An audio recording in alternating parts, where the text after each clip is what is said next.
شايفين بقى اهو العيش بتاعنا اهو في الفرن. اقلبه معاكم. بسم الله ما شاء الله، حاجه كده حلوه من ريحه زمان. شايفين الحلاوه والجمال.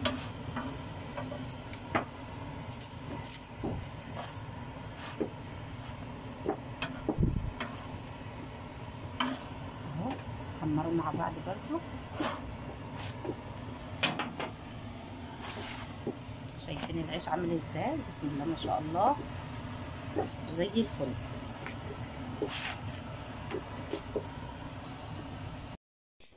وده العيش بتاعنا النهارده.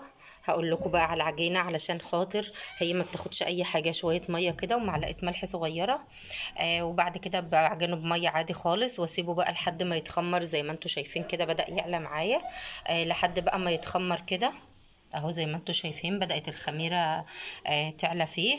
انا عجنته كويس قوي اهو. العيش بقى الفلاحي الجميل بتاع زمان.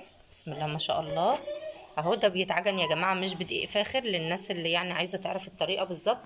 ده بيتعجن بدقيق من القمح، مش من دقيق فاخر اهو. زي ما انتم شايفين كده.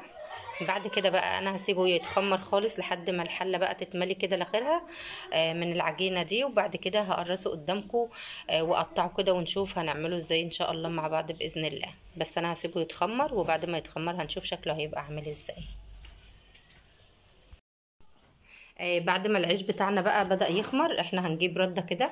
كلنا عارفين الردة دي اللي احنا بنشوي بيها السمك. هننخلها كده بقى في الصينية اهي. لازم تتنخل بحيث لو خرج منها اي حاجة خشنة كده يتبقى معانا الردة الناعمة دي علشان نحط عليها العيش، نقطع عليها العيش بتاعنا. شايفين اهي تبقى معانا ناعمة وجميلة كده. يعني الردة دي مخصوصة كده لخبز العيش، مش لأي حاجة تانية يعني. وتسوي السمك والحاجات دي. شايفين عاملة ازاي اهي؟ بسم الله ما شاء الله.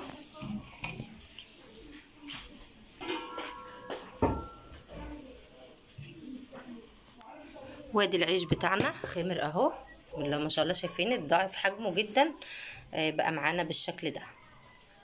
هقطعه قدامكم علشان تشوفوا برضو كل حاجة كده معاكم على الطبيعة.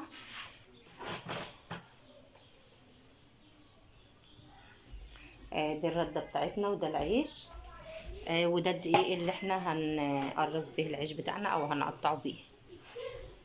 هنسمي الله كده. بسم الله الرحمن الرحيم اهو. زي ما انتم شايفين كده. بس احنا هنعمله قطع مش كبيرة قوي علشان المطرحة بتاعتنا او الحاجة اللي هنبطط عليها مش كبيرة قوي.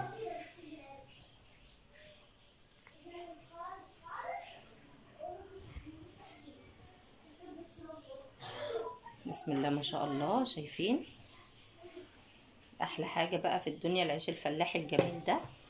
هتشوفوه بقى وهو بيتخبز كده بيطلع جميل جدا معانا. بسم الله ما شاء الله. ريحة زمان بقى وحاجة زمان الحلوة.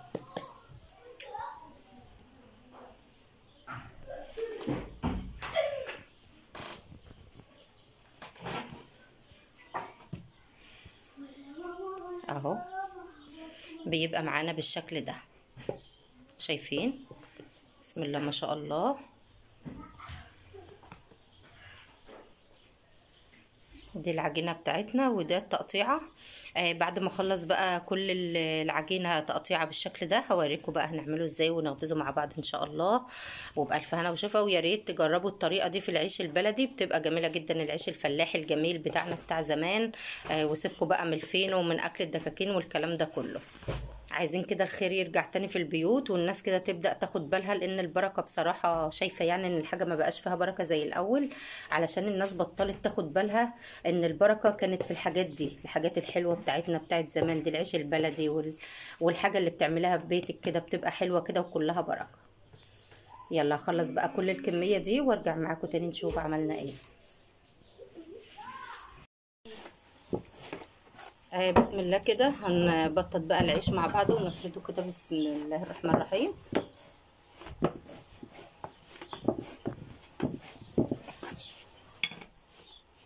اهو بيتفرد معانا بكل سهولة. نقلبه كده على الناحيه التانية ونبططه. شايفين بيتبطط كده على الرده، يعني حاجه مفيده وحاجه مغذيه وحاجه جميله. يعني دلوقتي الدكاتره بتوع التخسيس بيوصفوا لنا العيش ده والرده والحاجات دي. كنا زمان بقى الناس كلها كانت بصحه حلوه علشان خاطر كانوا بياكلوا الاكل المفيد والاكل الحلو. اما احنا دلوقتي بناكل عيش فينو وعيش من اللي هو الابيض ده، وطبعا عارفين كلنا ان مفيهوش غذاء ولا فيه اي حاجه. خلاص كده الرغيف بتاعنا جاهز. هنقلبه تاني كده على الوش التاني كده مع بعض اهو. بسم الله ما شاء الله. هنقطعه بقى من النص. شايفين الجمال والحلاوه اهو، بيكون معانا بالشكل ده. هدخله الفرن بقى ونشوف شكله هيبقى عامل ازاي. شايفين العيش بتاعنا اهو.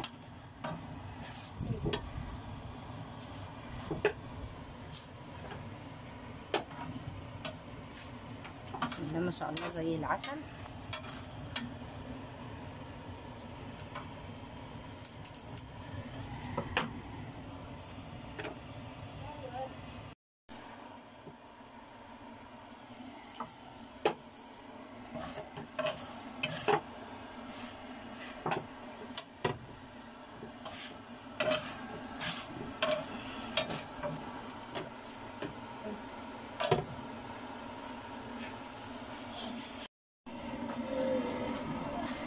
دي بقى اخر العيش او اخر حاجه في العيش بقى بنعملها كده بتاوي اهي.